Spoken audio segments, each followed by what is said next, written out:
Greetings, Mark Goering here, publisher of The Sun. And today my guest is Sun columnist George Epstein. George, how you doing? Very good. Good to see you. Good to see you this snowy day. Yeah, pretty day. So a lot of international stuff is going on, but before we get to that, let's just, a couple of new votes in the House. And just to remind people, the House is 222 to 173 Republicans to Democrats. And so the Republicans did really well this last election. And these votes, a couple of votes we can talk about for a second, they're just House votes. I mean, they're not laws. I mean, it has to go to the House, go back to committee, goes to Senate committee and all that stuff, and then they reconcile, and then it goes to the governor's desk sometime probably next. Did they vote, is it the end of the whole session in 2 years, or they vote every year? Oh, they vote every year. Okay, so anyway, but these are the ones that are coming out. So one of them that's interesting is sanctuary cities, and whatever that means, you know. And so the Democrats, of course, are always, the Republicans don't want to have any of our places, towns or cities considered sanctuary cities to invite illegal immigrants, and the Democrats were okay with it. Now it's just an incredible shift. It passed, I don't have the vote here, but overwhelmingly, because the Democrats are now voted to Republicans. How do you, is that just political? Well, I think the vote and the size of that vote is political. The Democrats realize they've lost when it comes to a very open-armed approach to particularly illegal immigration, and they recognize that's a losing topic for them, and they're turning that around and are coordinating with the Republicans with regard to that. You make a point. You say, what are sanctuary cities? There's no such thing as sanctuary cities. There's no category. There's no law. But there's an interesting challenge for local police. And basically a sanctuary city is thought of as a place where the local authorities don't cooperate with the feds and actually resist the feds' efforts to pick up people who are in the country illegally. And the local law enforcement across the country have really wrestled with this. They found that they really need people who are in the country illegally to serve as the primary testifiers, the witnesses, because they're primarily the victims of other illegal immigrants who are committing crimes against them.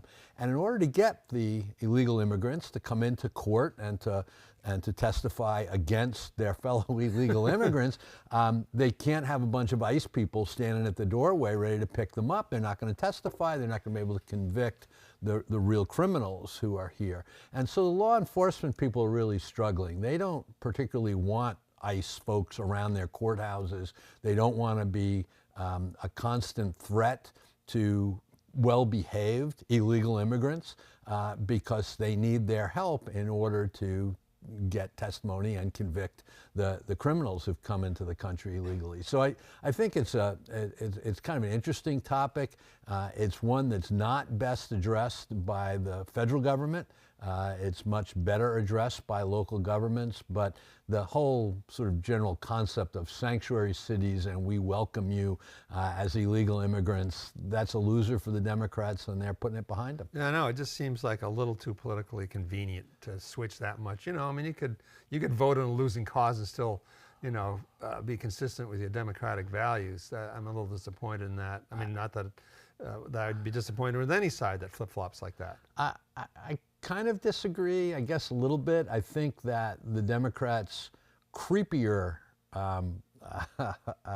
political perspective was supporting sanctuary cities and resisting efforts because they thought that would benefit them with legal immigrants, Hispanic immigrants, and with the Hispanic vote. And what they found was, particularly in this past election, they got clobbered, and they didn't win the Hispanic vote the way they normally do. And so they realized that the fact that you're Hispanic doesn't mean you want a whole bunch of illegal immigrants. Right, and also a lot of the legal immigrants don't want the illegal immigrants either. Exactly. I mean, so.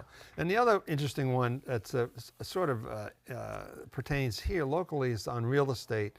And I know you've always been an anti-STR person, but you think it's going to, if we get rid of STRs, the housing crisis would be over, which I don't agree with. But in our tourism communities, not across the state, but in our towns like Conway is a perfect example where 25% of the housing is in STRs. That's a huge number, but not statewide. That wouldn't But fix even it locally, statewide. and I know you're not here to debate this, but even locally, that 25%, how many of those homes would be bought by locals? Because a lot of them are high end, always been second homes. But that's another story. Yep. Okay.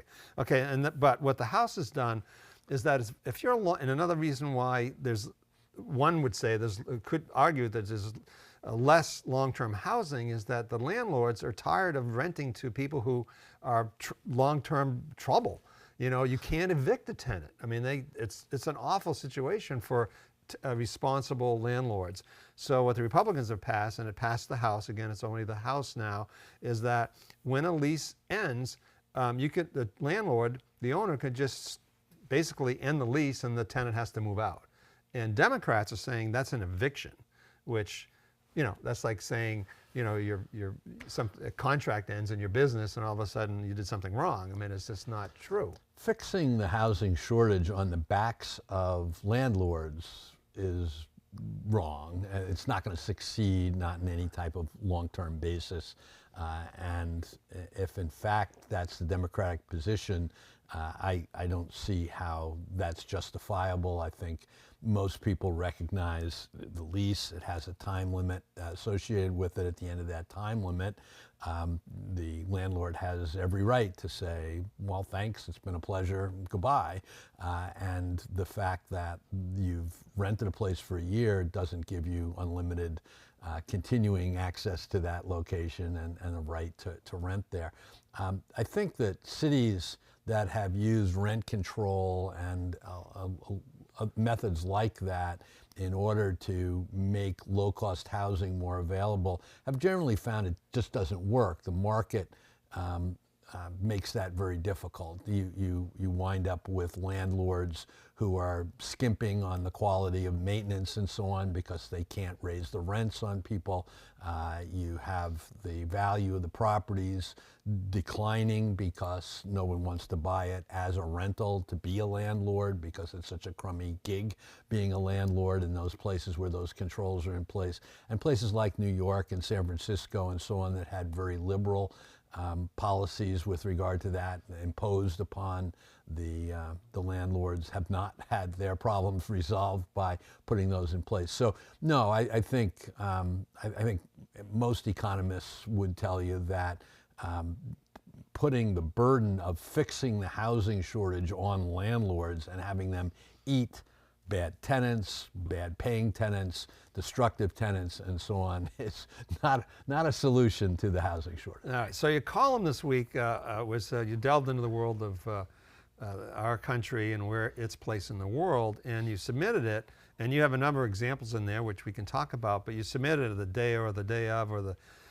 after President Trump dropped the biggest bombshell, and that was our potential role, which he still is talking about, of taking over Gaza and cleaning out the Palestinians, which, you know, people are calling ethnic cleansing. I don't know what else you call it.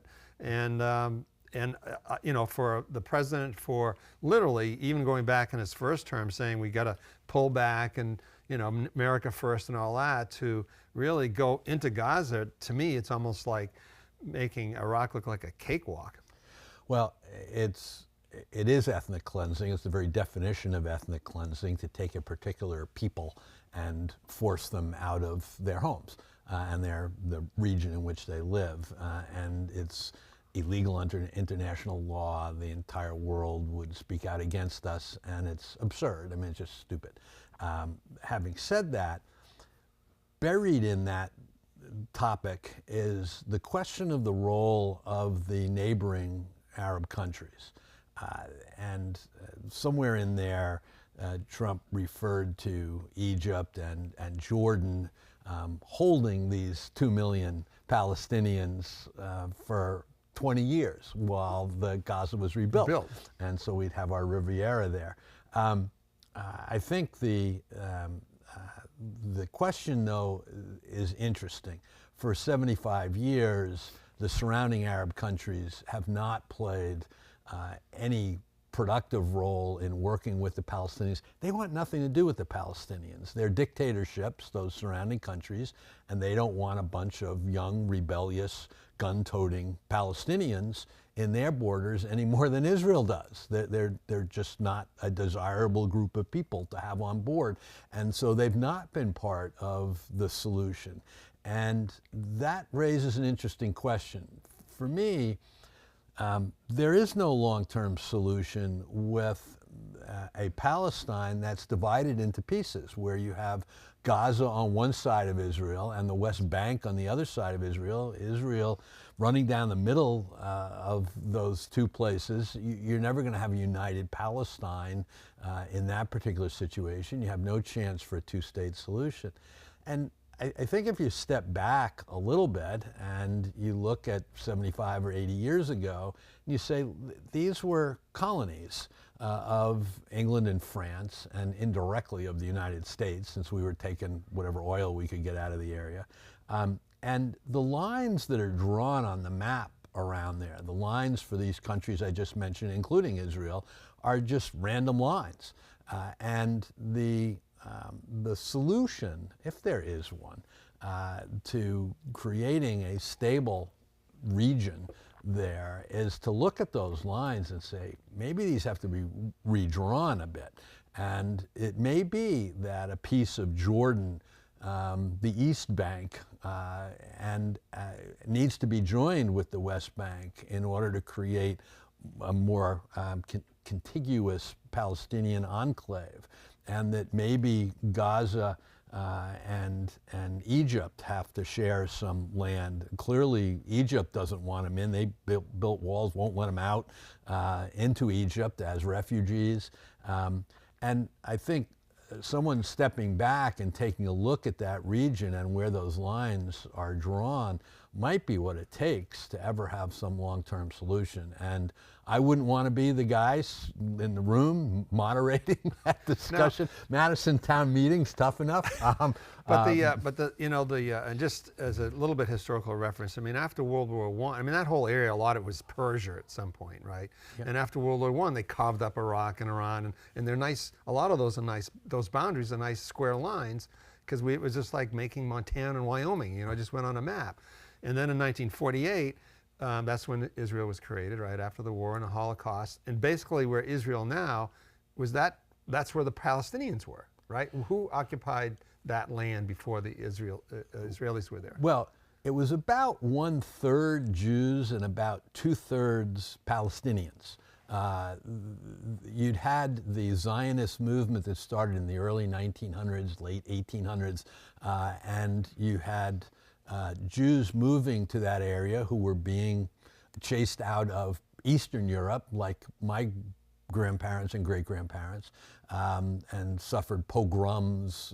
The Cossacks were killing them in Russia and in Latvia and in those places, in Ukraine, and chasing them out of there. And so there were a whole bunch of Jews there, but they represented only about 1/3 of the population of what we think of as Israel now. And 2/3 were Palestinians. How many How many Jews migrated after World War II? Well, during World War II and then following World War II, Jews were trying to escape into that area. But even by 1948, it was 2/3, 1/3 Palestinians and Jews. Yeah, and it had just grown to 1/3, roughly being Jews. And so there were lines drawn and agreements figured out, but the Islamic leader of Palestine, and particularly of Jerusalem, the guy who was in charge there, the religious leader, in the end put the kibosh on any deal and said, no, we're not going to accept a state that's drawn here, no matter how it's divided up. We don't want the Jews in this area. And that led to some shooting. It led to some terrorism on the part of the Jews who were there. Menachem Begin was one of the group that blew up a hotel, and so it was rough territory. The Palestinians were shooting back, And in the end, the European countries didn't want the Jews, felt bad about the Holocaust, still controlled essentially that whole area, and said, okay, we're going to carve out Israel. And Truman was the first real country to recognize Israel as a nation. The British followed fairly quickly, and the French thereafter, and that was it. Israel was put in place, and immediately there was a war, and Egypt and Syria and Jordan all attacked, and the Palestinians arose and attacked Israel, and the Israelis fought back and didn't so much win as held them off, as sort of stopped the attack. And the war in 48, 49 in there resulted in a fairly stable place for Israel for decades that followed, and really until 1967 and the next big one. Yeah, and then but during that time, after it was established in 48, there were lots of Palestinians in Jerusalem. I mean, it wasn't like all the Palestinians just went to the West Bank and Gaza. Well, it wasn't until 1967 that Jerusalem became part of Israel, and of course now is kind of the capital of Israel. The West Bank, including Jerusalem, was under the control of the Palestinians and of the Muslim clerics that were there, and Jerusalem for a long time had Christian clerics. Everybody worked together and fought with each other consistently throughout that period. And then when the war occurred, Israel said, no, we can't defend the borders that we have. We need to go right to the Jordan River and then take over the Golan Heights, because we just keep getting bombed by those places. And they moved their borders to include those areas after being attacked and after winning. And then in 73, the Yom Kippur War, and Israel had a much tougher time with that one, but finally defeated the Egyptians in particular at Chinese Farm was the name of the primary tank battle, and drove them out of Sinai.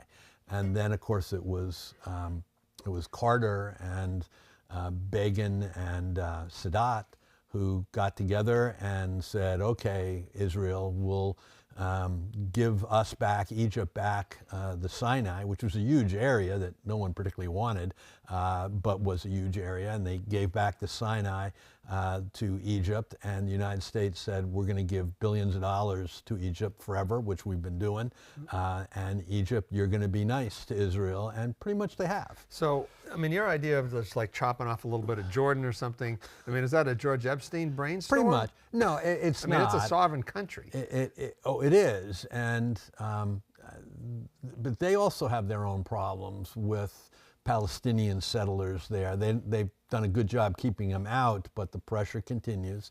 And Jordan wants to be friends with everybody. They're not looking for a fight. They have a king who is not particularly popular with the Islamists. He's not a strict Islamist, married an American woman. And so, you know, is there grounds for a negotiation there? Who knows? Maybe. My problem is I can't see, with the lines drawn as they are today, how a two-state solution, a Palestinian state, could be a stable country with Gaza over here, West Bank over here, and Israel run down the middle. So, I mean, in effect, when Trump's announcement basically takes the two-state solution off the table. Yeah, he and Netanyahu both are pretty much on the record that says we're ignoring that. The fact that that's been American foreign policy since Carter for 30 years, yeah, they've just thrown that out. They're not interested in having that conversation. I mean, how does that work? I mean, does that make any sense? And the other thing is that, you know, because I know Saudi Arabia and I think Jordan, everybody came out against it within hours. And, you know, a key to the Gaza thing, yeah. and key to this has been, I mean, part of the future is to have the Saudis and Israel, you know, come to terms and form a relationship and have that access.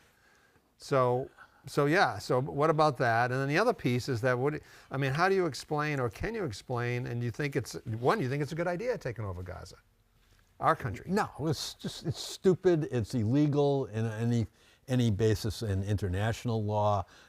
It's cruel. No, there's no basis for it at all. American people aren't going to put troops in Gaza. I don't think want to. Are we going to control a piece of land in Gaza and have the Israelis protect it for us? And they're going to be our military there? None of that works. It's just stupid. So when you say stupid, I mean, it's easy to say stupid. I think it's stupid too. But I mean, is that just?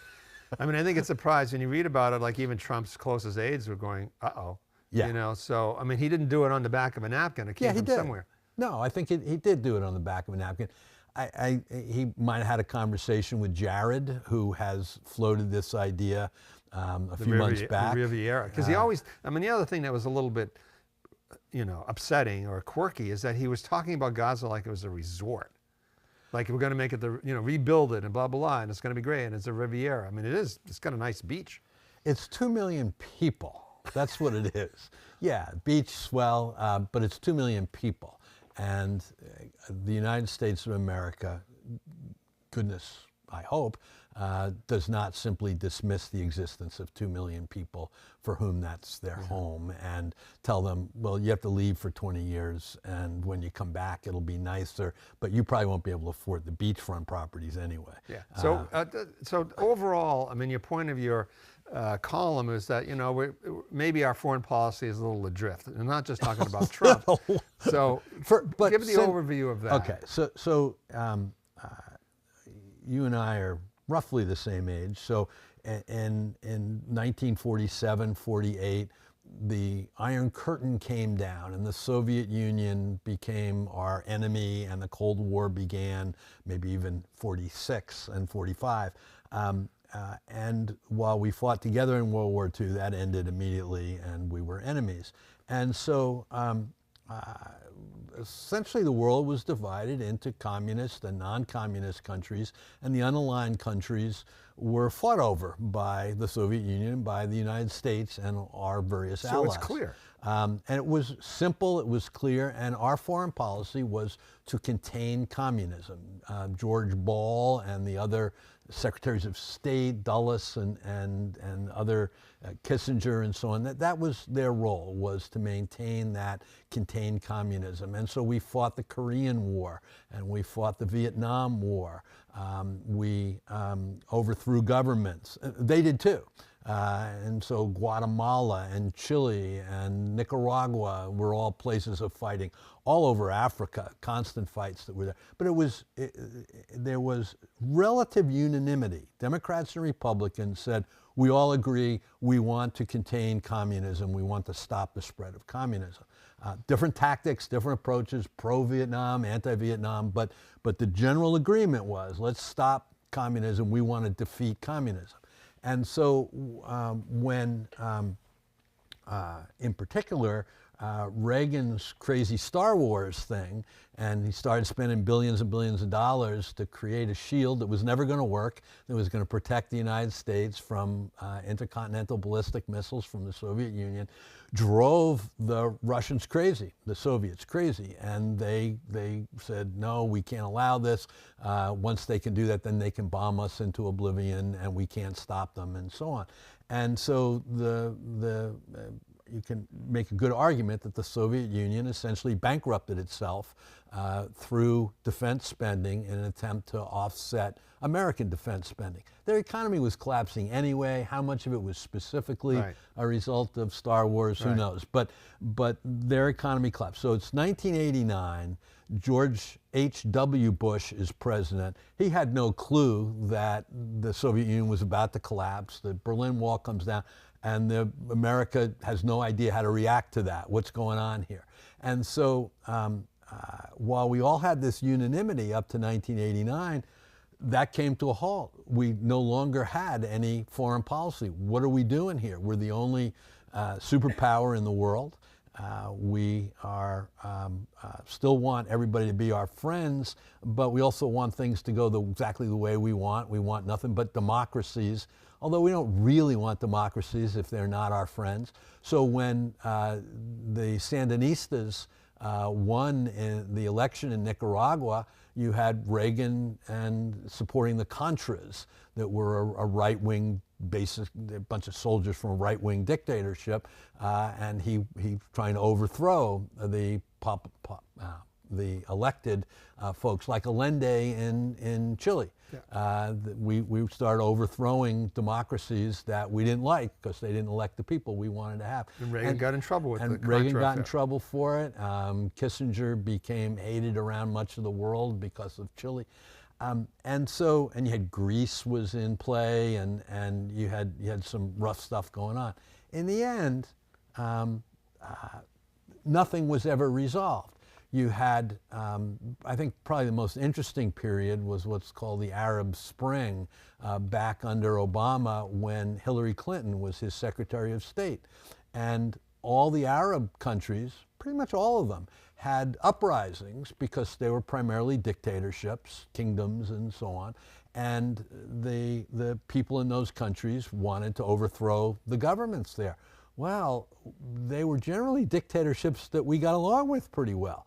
And the people who wanted to overthrow them were largely Islamists, and we viewed them as enemies. They were friendly to Al-Qaeda, they were friendly to terrorism, Hezbollah and all the rest. And so we just stumbled around. You remember Benghazi and what happened there? That was Libya, and we had no policy in Libya. Yeah, we didn't like Gaddafi, but we didn't like the people who were going to replace Gaddafi.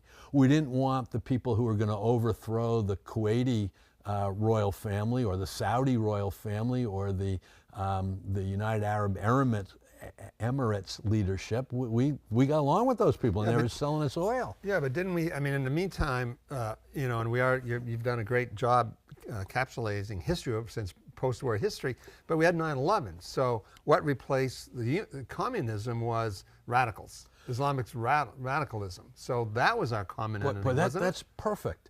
So 9/11 occurs. Everybody knows that Al-Qaeda was behind it. They claimed responsibility. They were based in Afghanistan. The Taliban ran Afghanistan and made a friendly home for Al-Qaeda. So we go to war against Afghanistan. We send our troops into Afghanistan. The world supports us, including a number of Arab countries. Everybody says, of course, after 9/11, you're going to go after Al-Qaeda and you're going to go after the Taliban and you're going to go into Afghanistan. So what do? We go into Afghanistan. We chase the Al-Qaeda out of their camps there. We chase the Taliban leadership out of Kabul. And what happens? Osama bin Laden goes to his rest home in Pakistan and lives for 10 years with his harem and his grandchildren, and he's watching videos and he's happy as a clam. The Mullah Omar was the leader of the Taliban. No one knows where he died, as far as I can tell, but by all accounts, he died in his bed of natural causes. I mean, these are the people we were supposed to go after. But we didn't. And we didn't. Instead, what did we do? We tried to set up a democracy in Afghanistan, which after 20 years of effort, 250,000 armed Afghan troops in uniform with American equipment and American training, American air power and American intelligence and satellites and all the rest of it were defeated by 80,000 Taliban fighters because those 250,000 Taliban men didn't want to fight for the rights of, Afghan men didn't want to fight for the rights of the women who were all going to lose their rights under Taliban leadership. They wanted the religious, so just incredibly stupid stuff, letting the perpetrators of 9/11 off the hook and wasting 20 years of American lives as well as treasure. And what else did we do? We yanked troops out of Afghanistan who were going after the Taliban and after Al-Qaeda, and we sent them to Iraq to clean out the weapons of mass destruction that Saddam Hussein was going to have there. There were no weapons of mass destruction. And yeah, that was a Republican administration that did that, but it was Hillary Clinton, it was Joe Biden who voted to authorize that war in Iraq. It was the worst vote in 50 years by the United States Senate. The only thing I would... I just want to make the point overall. Right. What's our policy? Right, so let me just add this, is that the only thing I would say in defense of Hillary, and believe me, I don't defend Hillary or Joe Biden, is that all it did was give the authorization of the president. Yeah. You know, that's different than supporting it, because they were saying, you guys know it was Colin Powell that got up there and said, here's the, the missiles and all that kind of stuff. So I don't give them a pass. I give credit to Bernie Sanders and a couple of those guys who voted against it. But I will say, as a small story, is that, interviewing the presidential candidates over all these years, and Tom Tancredo, who was a Colorado representative who sat on the Joint Chiefs, on the Foreign Relations Committee on the House side, and actually our former Senator Smith sat on the Senate side, asked those guys, when they were running for president years and years later, why did we go for war? Why did we go? And I remember Tom Tancredo saying, we have no, to this day, I have no idea. It was like we were sitting there, we're going to Afghanistan, the Joint Chiefs of Staff comes in and says, nope, we are going to Iraq. And, who made that decision? It was George Bush, and Dick Cheney. Yeah. So that's one of those great mysteries. That's like a JFK assassination. Who made that decision? I'm glad you brought that up. So in terms of Trump actions, most people are happy that Trump says, well, I'm going to release all the information associated with the both Kennedy assassinations and the MLK, Martin Luther King assassination.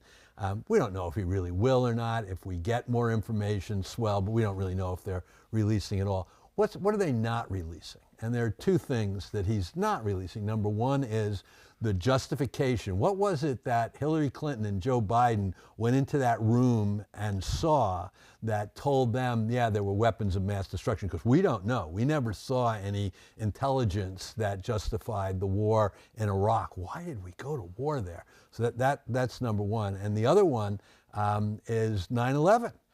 The degree to which the Saudis funded Al-Qaeda and the costs associated with 9/11. 15 of the 19 attackers on 9/11 were Saudi citizens.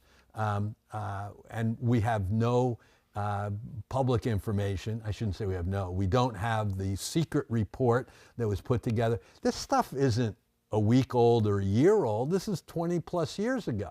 And we still don't have the information. Why? Because we're covering for the Saudis and the behavior of the Saudi royal family. And why don't we have the information about weapons of mass destruction in Iraq? Because we're still covering with whatever leftover Democrats were behind that.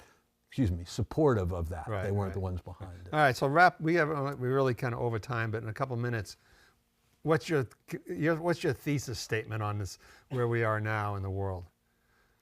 In terms of where we are in the world is nowhere. We have no policy, we have no principles, we have no basis for making our decisions. We lurch from one random action to another, and basically we put our enemies in control of our foreign policy because we don't act, we react to whatever they do. So whatever China does or Russia does or Iran does, it's our reaction to that, and that is the driver. And we have so politicized it that if the Republicans come out and say, I'm in favor of this in foreign policy, the Democrats pretty much automatically have to come out and say, I'm opposed to that, and vice versa. And so I go back to 1973 or 80, when the policy of the United States was that that politics ends at our shoreline. Right. That once we start dealing with the countries in the rest of the world, then we have to show as much as possible a united front, and that's what is responsible. And we should be electing members of Congress who are going to do that. You remember Kelly Ayotte when Barack Obama was negotiating the anti-nuke agreement with Iran. And the Republicans wanted to milk that for as much as possible. You're giving in to them, you're giving them back their money, and you're not getting enough in return. And Kelly Ayotte signed a letter, and John McCain signed it. Lindsey Graham, of course, little munchkin, he signed it as well. And 7 or 8 senators sent a letter to the Ayatollah of Iran saying, you know, go ahead and negotiate with Barack Obama, but whatever he agrees to, we're going to reverse it as soon as we're in power. That's treason. I think that was a despicable act on the part of our senators. Work through our political process, deal with it internally. If you need to be public with regard to your opinions, fine. Go on TV and tell the news folks what you believe in, great. But you don't communicate with an adversary of the United States and undermine the efforts of the President of the United States. So that was the worst of the actions that I've seen. But it's been consistent that way now for many years, both parties undermining whoever the president is. Well, one prediction before we wrap up, Professor Epstein, and you've been, thank you very much today, is you know, I was yakking with something local, but with a conservative friend of mine on the phone yesterday. And so I said, by the way, what do you think about this Gaza thing? And he says, well, it's just Trump being stupid, not being, didn't say stupid, but just shooting his mouth off, which is something that conservatives say all the time when Trump says these stupid things, right? So, and I said, I don't know. I mean, he's saying it definitively. I mean, even this morning reading it, he's doubling down on that. Is that possible? I mean, I guess he has the executive powers to move troops in, right? I've never read his books, but there is a sort of negotiating technique. The madman theory. Yeah, the madman theory. If you throw out crazy enough stuff, maybe you'll get some of your other stuff that nobody really wants. So, for example, I thought that was what was behind his nomination of RFK Jr. and Tulsi Gabbard. And if he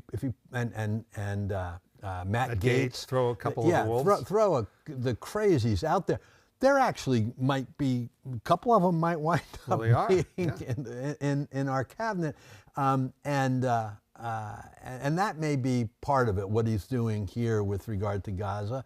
That would be a technique that he might use. But what's the end game? What's he getting? What's the little bit he's going to get? Our country can get out of this. I don't get that. Well, it may be that in the midst of negotiations with Hamas and with regard to whatever the Gazan leadership really is at this point, that they are in the midst of. The crazier this stuff is that you throw out there publicly like that, maybe you'll get some concessions that they're looking for. I don't know what those concessions are, but maybe you'll get those concessions. Maybe Hamas will agree to something that they don't want to agree to. Maybe Gaza will hold elections and Hamas will not be permitted to hold office. I don't You don't have think any it's idea. just a sop to Netanyahu and the radical right wing in Israel? Oh, that could well be. He's trying to help Netanyahu keep office. I mean, once this thing ends, however it might end in Gaza and in Israel, the popularity of Netanyahu running around 25%. I mean, he's out the door. The longer this conflict lasts, the longer he stays in office. And much like Trump, the longer he can stay out of jail because he's been indicted and for corruption charges and so on. And Netanyahu. And so he benefits from this thing lasting as long as possible and for taking the most drastic positions, the one that are least likely to be accepted by the Palestinians. Well, like it or not, it's certainly interesting. No question. Mr. Trump fills the news cycle completely. But a lot of people are tired of it. And how many people have told you they watch less news than they used to, and that they're turning it off because they just don't want to hear On the Democrats, they just kind of went into a hole after the election. But I saw a chart the other day where they're now starting to watch MSNBC again, you know, and the Democrats are like, you know, it's like the sixth extinction. They're coming out, little sprouts coming out of the ground. But it'll be interesting. We'll see. Well, that's a whole nother topic, is to say, what's the Democratic Party? There is no Democratic Party. They're just this random group of whiners, is what it appears to be. And so where's leadership going to come from that? And the other thing I wanted to ask you, and this is, I mean, we're way over time, but that's okay, is this whole transgender thing. Now that the NCAA caved to the executive order, and what was amazing to me, maybe I just read this wrong, there are 500,000 women athletes in this country, 10 transgender compete. The numbers are minuscule. The federal government's involvement in this is just ugly. Let people figure it out. And yeah, if some boy wants to go in the girls' room, and you know, we all had high school kids who would have done that, right? Who would have said that'd be fun and just to cause trouble and all the rest of it. Let the high school principal figure it out. It's not the federal government's job to come up with a rule that will apply to all 320 million Americans. It's not necessary for 10 or 50 or whatever people that you have to deal with. As far as the Olympics are concerned, that's a whole nother topic, but there are people who are not easily definable as being male or female. And so that's a problem, I guess, if you have sports and you want to differentiate between the two sexes. So that's a medical question, it's a scientific question. Well, it's a testosterone question. I think if they just, and I don't know nothing about this, but to me they just have a testosterone test, because that's what they did. Remember, it was the Chinese women who had spiked with testosterone and there was and all that stuff. A South African woman. I read something that said that doesn't quite work. The testosterone test. The testosterone test isn't enough to make it crystal clear. I don't know the answer to that. It seems like that's where we have to head. We have to find a black and white way to draw the line, as long as we're going to separate sports into male and female. And I think most of us think that's a good idea. Yeah, absolutely. And so, you know, how do you keep people safe? My little 5'2" or 3" inch daughter playing basketball goes to Australia with a team and plays basketball in Australia with a bunch of 6'2" Australian goddesses who were all 178 pounds. And she calls me up from Australia and says, "Dad, the coach told me to call you." And I said, "Why? Are you okay?" She says, "No, I have a concussion." So what do you do when your daughter is in Australia and has a concussion and got beat up by a bunch of giant Australian women? I mean, sports are rough, people get hurt, and you have to deal with that to some degree, and you try to use common sense to kind of resolve the little bitty problems. All right, well said, George. It's always a pleasure. Me too, Take care. Thanks. Bye-bye.